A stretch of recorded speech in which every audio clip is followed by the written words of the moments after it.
Hi everyone, welcome to my tutorial. Today I will be showing you how I usually color my comic with Clip Studio Paint. To do this, I drew a scene and I already made the line art.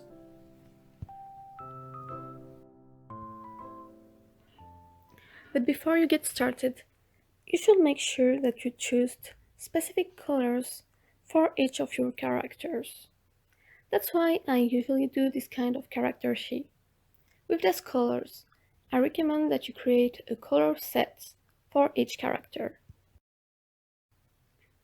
To do this, all you have to do is to click there and then on Add New Settings, then just enter the character's name as the name of the color set.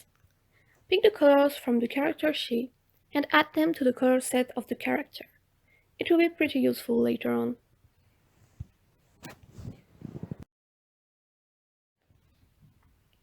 Okay, back to our comic now.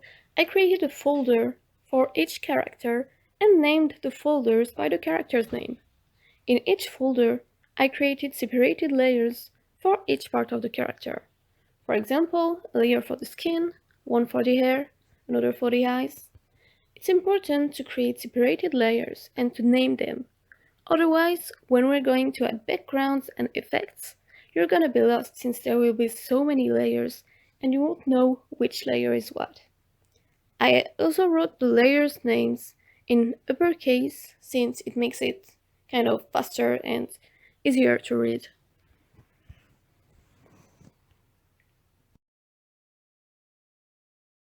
Now let's begin with the base colors. The first advice I would like to give you concerns your way of filling the hair. In fact, if you use the bucket tool, it will leave a lot of gaps and it will take you so much time. Instead, you should use this Close and Fill tool. You can find it on Clip Studio Assets. All you have to do is to select the part you want to color, and this tool will do it for you. It will save you a lot of time. Then, another important thing is the order in which you color your comic. I recommend you not to color each panel one by one. Instead, color everything that has the same color and is on the same layer. For example, I will color the boy's hair on every single panel. This way, you don't have to switch from layers and colors all the time.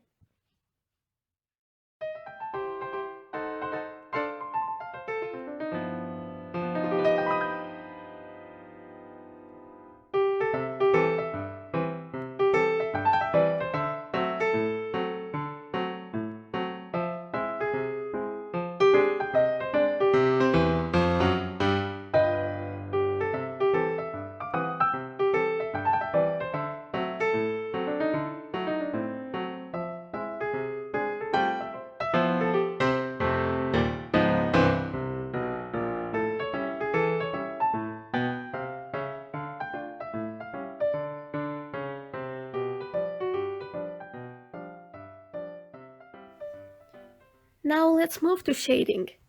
The first thing you should be wondering about is the kind of scene you're drawing. Is it a funny scene, a more serious scene, or maybe a really important scene in the story? As you can see, the amount of details depends on the scene you're drawing. For example, in a funny scene, using the airbrush tool on the hair and on the cheek and lips is enough for me. But most importantly, don't try to paint each panel perfectly. Especially if it's your first comic, you might want every single drawing to look beautiful, but you will only end up losing your time. Only important scenes are worth detailed shading. Then let's learn how to shade a comic efficiently. As for the base colors, we will proceed by painting a specific part, for example the girl's skin, the boy's hair, at the same time on each panel of the episode. It's even more important to proceed this way for shading, instead of painting each panel separately. You will finish the chapter way faster, since you don't have to change from brushes, colors, and layers all the time.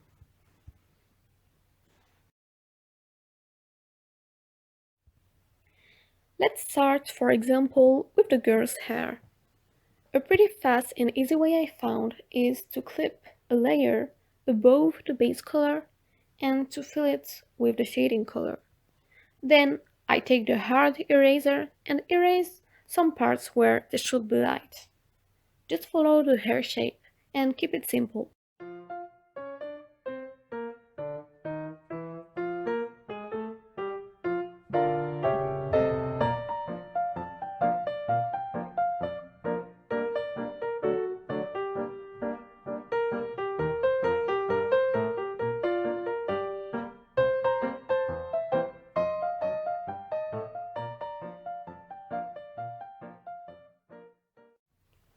Then I take the soft eraser to soften the edge of the shades and to lighten the area around the face. Finally, I add a layer on Add Glow mode and add highlights. Remember that you can find many wonderful brushes on Clip Studio Assets that will make your comic process way easier and faster.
For efficient shading, I only use a single hue to shade.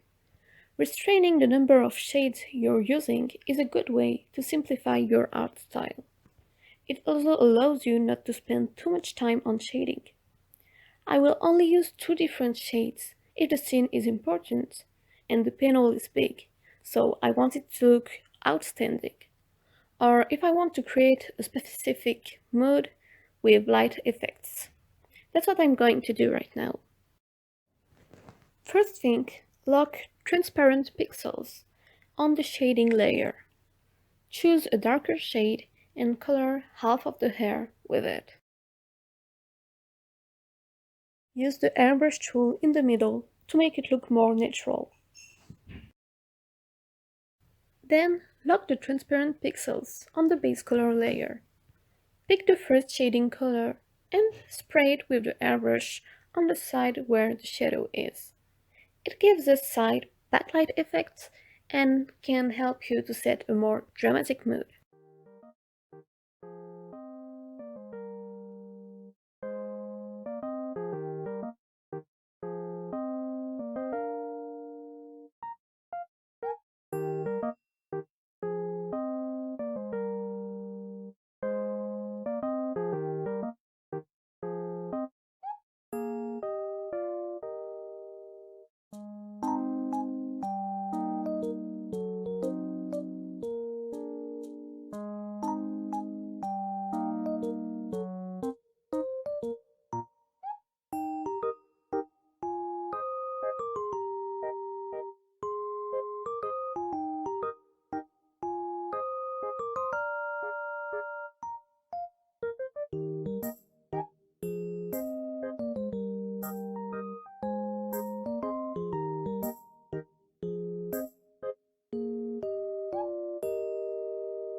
When I started doing comics, I was always doing such complex shadings, especially for clothes. I used to use watercolor tip brushes, which makes you want to do something detailed when you use them. So, to avoid losing time and to simplify my art style, to make it more suitable for comics, I started to use the J-pen, like every time. In fact, you can't draw too much details with the J-pen, or it might end up looking pretty weird. Here is how I use it for clothes. I clip a first layer for shading and set it on multiply mode. Then I adjust the opacity. Above this layer, I clip another layer and set it on screen mode to add light. Then I use the soft eraser to make the light look more natural. As you can see, I barely made any shadow for the suit and none on the tie. You have to keep it simple since you have a lot of panels to colorize. For the skin, my process is also really simple. I usually clip a layer on the skin, use the airbrush and add pink on the cheeks and lips. Then I will clip a new layer above, set it on multiply and quickly draw shadows with the G-pen. Don't do something too elaborated if you want to be efficient.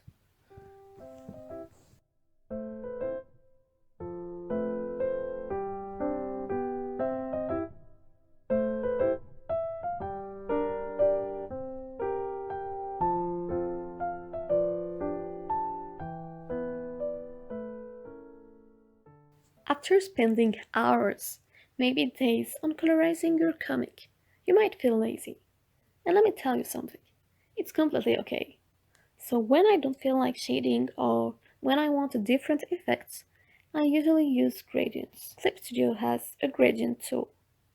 All we have to do is to clip a layer above the clothes and create a gradient which colors match the outfit's color. Then we lower the opacity and add some sparkles for it to look prettier. But for this tutorial, I will shade it correctly.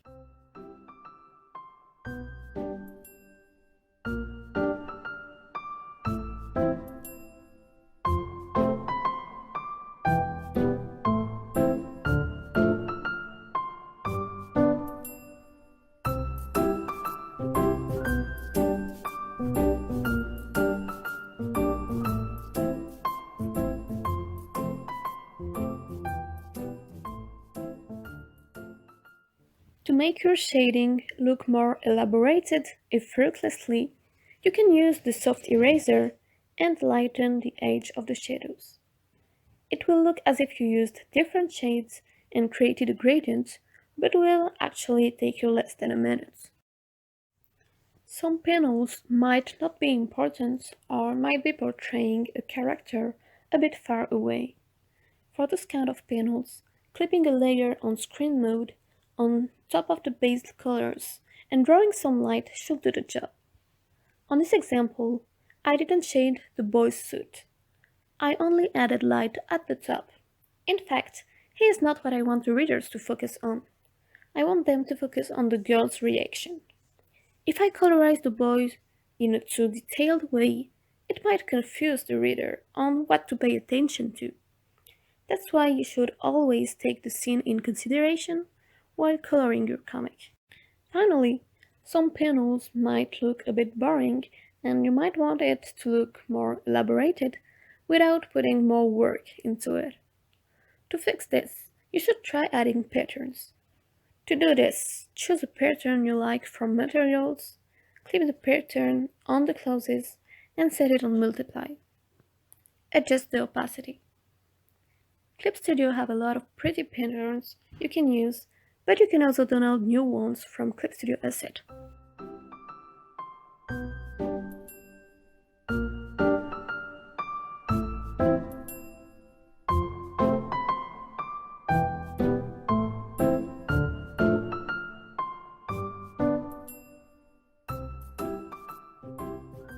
Since I'm here today to share some tips on how to color comics, we have to talk about how to color backgrounds too.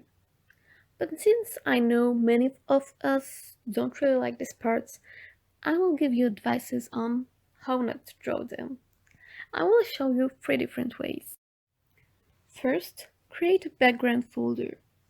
Place the folder at the bottom, like under every single other layer. As you can see, we've got four panels. So I'm gonna create one layer for each panel's background and fill the space where the background will be added on each of those layers. Each layer has to correspond to one panel's background. There again, to avoid unwanted gaps, use the filling tool from earlier. So, the first way of creating backgrounds is by using backgrounds from the material section. Choose any background you like, then clip the background on the layer corresponding to the panel's background you want to modify. For example, I want to do the background for the first panel.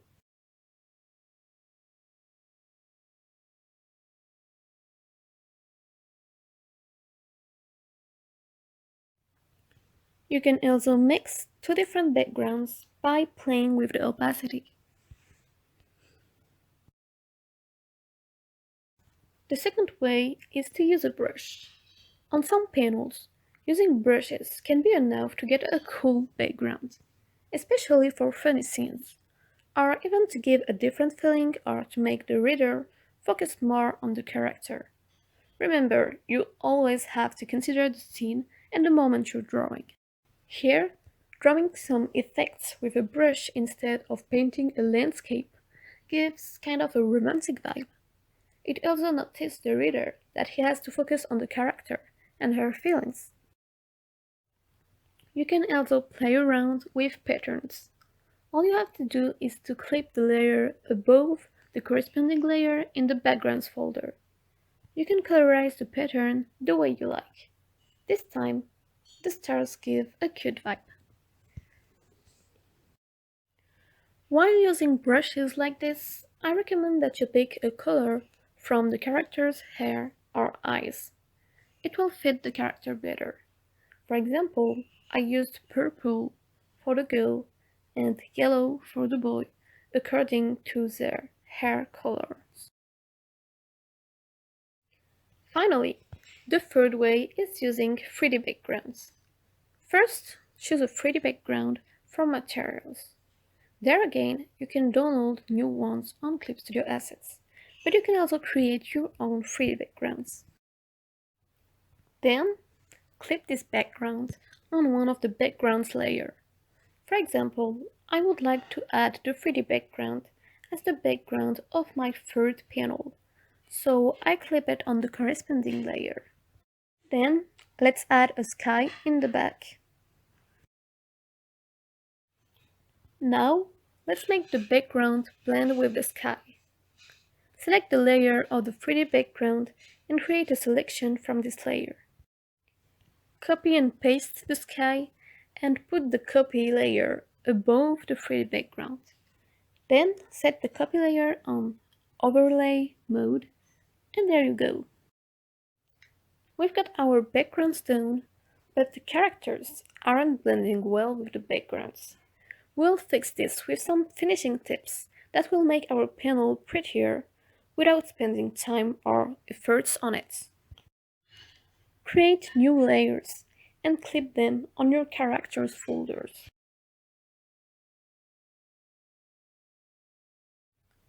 With the airbrush tool, pick colors from the background.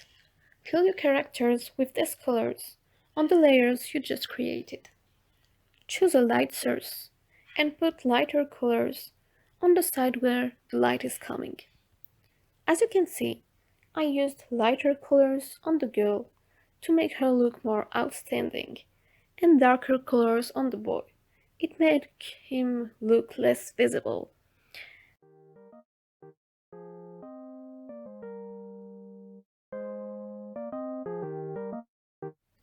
Then set those layers on multiply. Erase some parts of those layers on the side of the light source.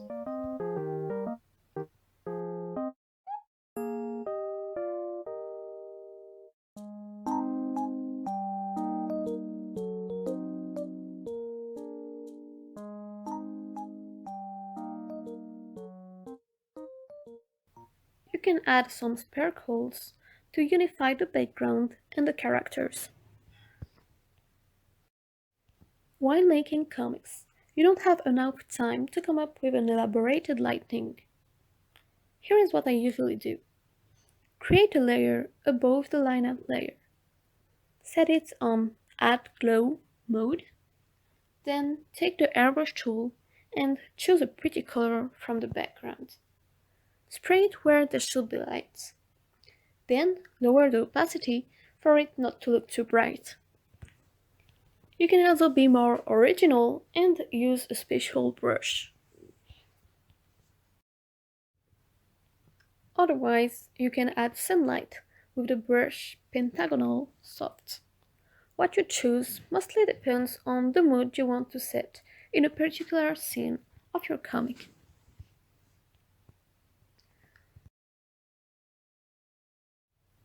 There, finally, we finished coloring our comic. Now I hope that you enjoyed this tutorial and learned some new tips. See you next time!